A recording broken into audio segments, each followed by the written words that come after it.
much motherfucking design on right now. Break it down, bring it back, make it clap. I got 3 old thoughts, really guap. Where that thing, bitches on my line, and you know they come strapped, come strapped.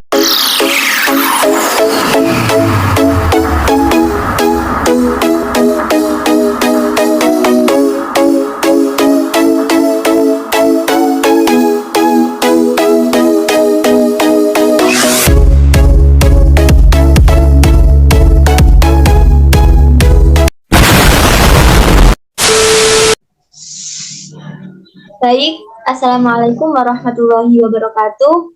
Sebelumnya perkenalkan, nama saya Zulfa Nurmutimul Faida dari kelas pendidikan biologi D 2022, jurusan biologi Fakultas Matematika Ilmu Pengetahuan Alam Universitas Negeri Surabaya.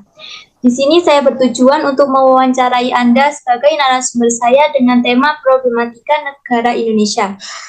Sebelum memasuki sesi wawancara ini, dipersilakan untuk memperkenalkan diri. Iya, terima kasih untuk moderator. Izin memperkenalkan diri, nama saya Sirotul Aziza. Saya adalah guru di SMK Islam Kalipare, Kabupaten Malang. Tepatnya saya juga mengajar di Pendidikan Kewarganegaraan Pancasila. Saya lahir di Lamongan dan saat ini saya masih ingin melanjutkan pendidikan kembali, tapi masih ada wacana aja, belum lanjut. Mudah-mudahan saya diberi kesempatan untuk bisa melanjutkan pendidikan saya selanjutnya. Sekian perkenalan saya, Mbak Zulfa. Terima kasih atas jawabannya. Kemudian di sini saya akan langsung masuk ke sesi wawancara. Untuk pertanyaan saya yang pertama ini yaitu, bagaimana pendapat Anda tentang banyaknya pengangguran di Indonesia dan penghidupan yang kurang layak atau masih banyak yang terlantar di pinggir jalan? Padahal pada pasal 27 ayat 2 sudah dijelaskan bahwa tiap warga negara berhak atas pekerjaan dan penghidupan yang layak bagi kemanusiaan. Iya, menurut pendapat pribadi saya ya, melihat perkembangan yang ada, permasalahan yang ada di negara kita, terutama di saat ini, banyaknya pengangguran yang mana anak-anak muda telah tergantikan teknologi mereka, tergantikan sumber daya mereka dengan teknologi mesin, yang mana hal itu membuat bertambahnya jumlah pengangguran yang ada. Namun perlu kita ketahui juga sebenarnya pengangguran itu tidak hanya melulu karena pergantian era modern saja, melainkan bahwasanya harusnya anak-anak generasi muda ini mampu menciptakan sendiri termasuk lapangan kerja yang itu menjadi keterampilan yang seharusnya mereka miliki dikala mereka sudah menuntaskan pendidikan mereka. Kebanyakan anak-anak saat ini yang saya ketahui, termasuk juga pengalaman dari murid saya, kurangnya keterampilan yang mereka serap, kurangnya mereka latihan, dan kurangnya pengetahuan mereka sehingga mereka terkesan kurang greget.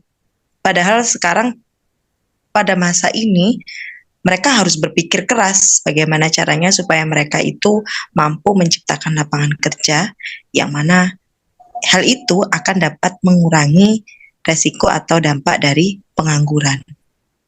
Untuk penghidupan yang layak sebenarnya ketika anak-anak itu mampu atau generasi muda saat ini mampu untuk menciptakan lapangan pekerjaan sendiri khususnya ya, atau mungkin mereka punya keterampilan atau skill yang unik, otomatis kehidupan mereka akan sedikit terangkat, ya setidaknya untuk derajat perekonomian lah, karena setidaknya ketika mereka punya penghasilan sendiri, otomatis ekonomi dan kehidupan mereka bisa lebih layak. Itu jawaban dari saya, Mbak Zulfa. Baik, terima kasih untuk jawabannya. Kemudian langsung saya lanjutkan ke pertanyaan kedua. Bagaimana menurut pandangan Anda terkait banyaknya rakyat Indonesia yang tidak melanjutkan pendidikan dan memilih untuk bekerja? Bahkan ada juga yang malah memilih untuk menjadi pengangguran saja. Padahal pendidikan itu sangat penting. Oh, maaf ya tadi suara Mbak Zulfa agak terdengarnya agak kurang jelas. Kalau saya boleh mengulangi lagi pertanyaannya itu, menurut pendapat saya tentang banyaknya anak-anak yang putus sekolah dan memilih bekerja ya, gitu ya? Ya. Sebenarnya keadaan permasalahan ini memang sering kita jumpai, terutama saya juga waktu ini kan mengajar di tingkat SMA ya. Dan kami para guru SMA itu gencar-gencarnya untuk mensosialisasikan supaya anak-anak ini mau melanjutkan ke jenjang SMA. Karena rata-rata mereka dari SD atau dari SMP mereka sudah putus sekolah, mereka tidak mau melanjutkan lagi ke pendidikan yang lebih tinggi. Hal itu biasanya bukan hanya dari segi tingkat kemauan anaknya, tetapi juga karena biasanya dipengaruhi oleh tingkat taraf sosial kehidupannya. Jadi bisa jadi lingkungan yang di sekeliling mereka itu membuat mereka untuk enggan untuk melanjutkan sekolah. Contoh halnya, di lingkungan mereka, keluarga mereka dari lingkungan anak yang kurang mampu. Dengan adanya ketidakmampuan orang tuanya untuk melanjutkan sekolah, untuk biaya sekolah anak tersebut, otomatis dia akan berpikir bagaimana saya harus bisa bekerja. Karena kalau saya hanya sekolah saja, nanti siapa yang bisa menghidupi saya gitu. Atau mungkin dia menjadi tulang punggung. Padahal hal seperti itu sebenarnya tidak bagus. Karena harapan pemerintah juga makanya mewajibkan sekolah itu ya. Dari tingkat problem yang seperti itu perlu kita benahi bahwasanya kita perlu gencar untuk menyadarkan yang mana anak-anak yang putus sekolah itu diberikan wawasan, karena nanti ketika anak itu hanya tingkat SD atau SMP saja jenjang yang diterima, itu berpengaruh juga pada pola perilaku, sikap, walaupun tidak menutup kemungkinan ya lulusan SD atau SMP tapi dia mampu menciptakan lapangan kerja, tapi itu jarang sekali. Alangkah baiknya jika anak-anak yang sudah istilahnya putus sekolah itu bisa lagi melanjutkan sekolah. Bisa dengan ya upaya dari sekolah juga dengan cara beasiswa, mungkin barangkali kalau memang terkendala biaya, atau mungkin bisa dengan mengikuti paket C. Ya, sekarang kan gencar ya kalau paket C, kalau memang terkendala biaya itu kan mengikuti paket C ya. Oh, paket C bukan ya? Iya, seingat saya paket C. Nah, kalau hanya mengandalkan ijazah SD atau SMP-nya, sedangkan saat ini taraf pendidikan itu sudah mulai tinggi. Anak yang mendapatkan ijazah yang hanya dari tingkat SD atau SMP, otomatis mereka akan menjadi pekerja kasaran. Dalam arti pekerja kasaran itu adalah pekerja dengan gaji yang nominalnya rendah. Ketika dia mampu meningkatkan pendidikannya ke jenjang yang lebih tinggi, otomatis nilai pendapatan dia juga akan bertambah. Karena kan saat ini seperti yang kita ketahui kayaknya dari lapangan pekerjaan itu rata-rata sudah menggunakan minimal SMA ya. Jadi sayang sekali kalau memang tidak dilanjutkan. Kalau untuk kuliah mungkin anak-anak ya, saya kemarin juga gini, saya juga menyampaikan ke anak-anak didik saya juga, minimal kalau kalian pengen lanjut kerja setelah SMA ya, ini saya garis bawahi setelah SMA, minimal kalau memang kalian harus kerja, nggak apa-apa, kalian nanti bisa melanjutkannya kuliah sambil bekerja.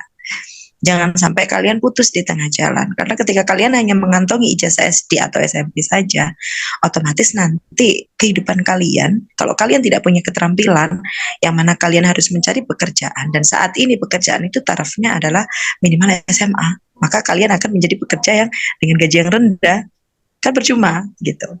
Jadi saya sih menyarankan, sekarang banyak loh gencar itu beasiswa yang diarahkan itu, juga sosialisasi terkait wajib belajar itu. salut sih, cuman ya masih perlu pembenahan juga, dan itu juga koreksi untuk kita juga ya. Ya itu aja jawaban dari saya Mbak Zulfa. Wah, sangat bagus sekali ya untuk jawabannya. Terima kasih untuk Ibu Siratul Azizah. Terima kasih. Kemudian akan saya lanjutkan Sama-sama. ke soal selanjutnya. Oh ada lagi ya? Ya, ada lagi. Kemudian, Oke. bagaimana tanggapan Anda tentang pemukiman kumuh yang terdapat di beberapa daerah di Indonesia? Bagaimana tanggapan Anda? Untuk pemukiman kumuh, ini mohon maaf, ini daerah perkotaan atau di daerah mana Mbak Zulfa? Yang daerah perkotaan seperti kayak di pinggir-pinggir Gitu kali ya. itu kan ada pemukiman kumuh Oh, biasa. pinggir-pinggir sungai itu Ya. ya. Oh ya. Oke. Atau kadang yang di samping-samping rel kereta itu ya? Ya, Atau di kolong jembatan gitu ya? ya. Iya. Sebenarnya dari hak warga ya, sebenarnya mereka juga perlu mendapat penghidupan yang layak. Dan kalau mereka tinggal di tempat-tempat yang kumuh tersebut, sebenarnya banyak faktornya. Bisa jadi karena mereka berada di ibu kota atau berada di keramaian kota, yang mana di keramaian kota itu mereka adalah perantauan yang notabene mereka itu tidak ada biaya sama sekali. Jadi mereka lebih memilih untuk hidup dengan seadanya walaupun tidak layak ya. Itu yang saya tahu sih. Karena saya juga kebetulan saya juga tinggalnya di kampung, jadi kurang begitu mengetahui. Cuman saya pernah melihat ketika saya ke kota gitu kan, saya melihat ya saya merasa miris sekali dengan keadaan seperti itu. Yang saya miriskan itu adalah satu dari tingkat kesehatan mereka. Ketika lokasi mereka kumuh, otomatis juga akan terganggu kesehatan mereka. Tapi saya juga tidak bisa menyalahkan juga karena mereka memilih seperti itu karena kemampuan mereka ya seperti itu. Cuman sekarang kan ada gencaran juga ya dari Menteri Sosial itu ya, bahwasanya mulai ada pembersihan dari PKL juga itu ya, dan juga rumah-rumah yang kumuh itu yang sekiranya mengganggu aktivitas atau mengganggu stabilitas daripada kota tersebut, maka dibersihkan itu ya. Ya saya sih kurang sepakat sih dengan keadaan kumuh yang seperti itu. Tapi saya juga punya harapan sebenarnya, kalaupun pemerintah punya rencana, misal dibikinkan rusunawa gitu ya misalnya. Jadi mereka terpantau, tapi sangat sulit juga Mbak Zulfa. Masalahnya apa? Masalahnya itu sangat kompleks sekali. Karena ketika dari satu daerah itu sudah diberantas, akan ada lagi gelombang berikutnya, transmigrasi dari kampung lain gitu biasanya. Menempati tempat baru lagi. Namanya juga orang kalau sudah mencari tempat penghidupan kan yang penting dia bisa tidur nyenyak gitu ya, entah terlepas dari gimana pun kondisinya, namanya juga orang butuh gitu. Nah itu juga menjadi masalah yang kompleks dan itu PR kita semuanya. Makanya dengan cara penghidupan yang layak, nomor satu sih saya tekankan, ini ada korelasinya ya dengan pertanyaan nomor 1 dan nomor 2. Ketika kita mendapatkan keterampilan atau pendidikan yang mana itu mampu menambah untuk beban skill kita atau pengetahuan kita, otomatis kita bisa meningkatkan taraf hidup kita. Jadi kita bisa meminimalisir ya keadaan-keadaan yang seperti itu. Karena memang kehidupan sejahtera itu juga berawal dari cara berdidik, daripada pengetahuan dan keterampilan yang kita peroleh. Itu saja sih dari saya. Baik, terima kasih untuk jawabannya. Kemudian saya lanjutkan. Menurut Anda, apa sih penyebab dari terjadinya pemukiman kumuh itu? Seperti yang sudah saya sebutkan tadi, Mbak Zulfa, pemukiman kumuh itu terjadi karena adanya gelombang transmigrasi, yang mana dari desa ke kota itu biasanya yang saya tahu. Karena kehidupan di desa mereka harus mencari nafkah ke kota, dan di kota mereka tidak punya tempat hidup atau tempat tinggal yang layak. Jadi mereka memanfaatkan fasilitas-fasilitas yang ada walaupun terbatas. Walaupun kadang tempat yang mereka tempati itu mengganggu juga, mengganggu kenyamanan. Gitu. Kita lihat sendiri keadaan-keadaannya seperti itu. Tapi ya kembali lagi, sebab daripada itu semua adalah dari ketidakmeratanya kesejahteraan di negara kita. Itu yang saya tahu ya, Mbak Zulfa ya. Mohon maaf kalau dikoreksi juga barangkali kalau saya salah ya. Oke. Ada lagi pertanyaannya Mbak Zulfa? Ya, ada lagi. Banyak ya pertanyaan. Ya. Selanjutnya, apa dampak dari pemukiman kumuh ini bagi masyarakat Indonesia?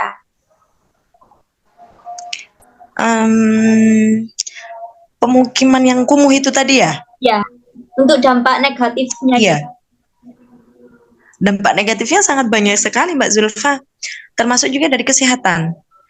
Dari kesehatan dengan lingkungan yang kumuh, otomatis tingkat kesehatan mereka juga rendah karena gampang sekali dengan keadaan yang sangat kumuh, mereka gampang terjangkit penyakit. Entah itu malaria, entah atau apa. Karena kan memang tempatnya di tempat yang tidak layak gitu. Terus yang kedua, ketika tatanan daripada kota itu ternodai dengan keadaan kumuh itu, dari pandangan daripada pendatang-pendatang atau dari orang-orang dari luar negeri itu melihatnya bahwa Indonesia itu terkesan kumuh. Nah, itu sebenarnya yang perlu kita menjadi PR kita bersama. Ketika sudah terkesan kumuh, otomatis mereka tidak akan tertarik untuk datang ke Indonesia. Sedangkan saat ini gencarnya presiden kita itu berupaya untuk menarik investor-investor dari luar supaya menanamkan modal di Indonesia. Tapi kalau melihat keadaan kumuh, otomatis berpengaruh juga pada pandangan mereka. Itu yang saya tahu sih Mbak Zulfa. Itu aja. Terima kasih untuk jawabannya. Kemudian, menurut Anda, mengapa pemukiman kumuh ini banyak dijumpai di daerah perkotaan? Iya, itulah yang saya bilang tadi. Transmigran daripada penduduk desa yang mana mereka ingin mencari penghidupan. Bahasanya mereka itu, mereka berupaya untuk merubah nasib sebenarnya. Karena kita tahu sendiri di kota ya, istilahnya kalau di desa ini yang saya tahu karena saya tinggalnya di desa. Kalau di desa beli bakso 8.000 itu sudah dapat banyak semangkok. Tapi kalau di kota harganya itu sudah berubah lagi, harganya sudah 8.000, sudah nggak lagi 8.000, bisa 10.000 bahkan sampai 15.000, bahkan di kota Jakarta mungkin bisa sampai 20.000 ya. Itu yang menyebabkan mereka ingin merubah nasib. Dalam arti mereka ingin ya mencari penghidupan yang lebih layak menurut mereka. Padahal kalau dilihat dari dampak negatifnya, kalau mungkin mereka lebih tertib, bisa ditempatkan di rusunawa atau mereka lebih memilih untuk kos ya, kita tahu juga sih kos juga biaya mahal sih, jadi mereka mungkin itu, tapi itu sangat berdampak negatif banget untuk negara kita ya, penilaian daripada yang lain itu. Jadi asal muasal daripada terjadinya pemukiman kumuh ya berasal dari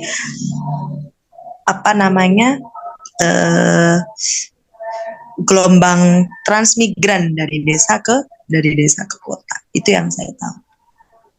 Tapi tolong dikoreksi juga ya Mbak Zulfa, barangkali ada yang salah dari saya, karena itu yang saya tahu sedikit saja sih. Terima kasih untuk jawabannya. Masih ada lagi? Ada. Kemudian banyak ya. Kurang 2 soal. Ini bagaimana pendapat Anda untuk mengatasi pemukiman kumuh yang terjadi di sejumlah wilayah Indonesia tersebut? Untuk mengatasi pemukiman kumuh ya? Ya, betul sekali. Saya sepakat sih dengan Menteri Sosial ini ya. Menteri Sosial itu Bu Risma bukan ya? Bu Risma sih ingat saya Menteri Sosial itu. Saya sepakat beliau dengan cara menertibkan PKL itu juga, yang mana PKL itu juga efek atau dampak daripada pemukiman kumuh itu kalau saya lihat, karena mereka kesannya kayak merubah tatanan gitu, yang awalnya ditata rapi, akhirnya mereka membuat seenaknya, termasuk juga sih itu Dan saya sih lebih ke saran saya ya untuk pemerintah kalau misalnya saya nanti bisa bersuara gitu ya, lebih ke ya diberikan rusun-awah gitu ya, rusun-rusun dari beberapa pendatang-pendatang yang ada dan itu di stop setidaknya ya kalau memang sudah terlanjur masuk di wilayah kota ya minimal mereka harus siap dengan biaya hidup di kota jadi mereka tidak lagi mengganggu stabilitas yang ada tuh itu saran saya sih ya entah itu dari mereka ngekos kah atau mereka harus menyiapkan dana untuk budget lebih kah jadi supaya bisa mengurangi dampak-dampak negatif daripada pemukiman kumuh tersebut selain untuk kesehatan mereka anak keluarga mereka juga berpengaruh juga dengan pandangan atau penilaian daripada ya gini aja deh Mbak Zulfa datang di kamar Mbak Zulfa dengan kondisi keadaan yang carut marut tak karuan dengan keadaan yang rapi otomatis Mbak Zulfa lebih nyaman kalau rapi kan nah ya kayak gitu nah caranya ya kalau menurut saya sih lebih ke rusunawa sih dan penyetopan transmigran yang datang dari desa-desa itu atau minimal kalau memang mereka ingin merubah nasib betul ke kota mereka harus siap budget jadi mereka harus siap dengan tatanan kota yang sudah berlaku entah mereka harus ngekos atau menyiapkan budget untuk menyewa tanah atau terserah kayak gitu sih itu kalau saya ada lagi Mas Zulfa? Ada kurang satu pertanyaan. Jadi Oke. Menurut Anda apa usaha yang telah diterapkan oleh pemerintah guna untuk mengurangi pemukiman kumuh di daerah perkotaan di Indonesia yang sudah diterapkan oleh pemerintah? Upaya yang sudah diterapkan oleh pemerintah ya. Ini yang saya dengar sih, saya baca, saya dengar dari televisi itu kayaknya pemerintah memanfaatkan rusunawa daripada Wisma Atlet kalau nggak salah itu dijadikan sebagai tempat pemukiman daripada warga-warga yang sudah terdampak gusur itu yang saya tahu. Dan kalau untuk penyetopan transmigrasi yang dari desa ke kota itu kayaknya sudah pernah ada karena waktu itu diketati tapi namanya juga banyak orang ya otomatis mereka juga punya langkah tersendiri juga tapi saya sudah salut sih sama upaya pemerintah termasuk juga mendirikan rusunawa termasuk juga memperketat pendatang yang datang dari datang dari desa itu biasanya transmigran yang datang ketika setelah pulang kampung. Nah, itu mereka bawa keluarganya nih ke sini. Nah, kalau boleh saya saran sih, sebenarnya kalau untuk pemerataan, karena yang saya tahu dengan adanya kumuh itu adalah kurangnya pemerataan kesejahteraan. Mungkin bisa diupayakan dengan pengalokasian keluar wilayah. Maksudnya keluar wilayah kemana? Bisa saja keluar pulau. Karena yang kita ketahui, orang-orang itu ternyata padatnya itu di kota dan kota itu ada di Jawa rata-rata dan seperti yang kita ketahui di luar-luar pulau itu bisa di pulau-pulau luar Jawa ya maksud saya itu masih banyak banget tanah-tanah yang masih bisa dipakai dimanfaatkan cuman orang itu kadang nggak mau susah ya jadi mereka lebih memilih ke tempat yang sudah ramai padahal kalau memang ya lebih bisa digalakkan lagi sih sama pemerintah untuk terkait transmigrasi itu sih kalau saran saya. Wah, sangat cukup bagus. Ya itu tadi pertanyaan terakhir ya? Iya betul sekali. Oke.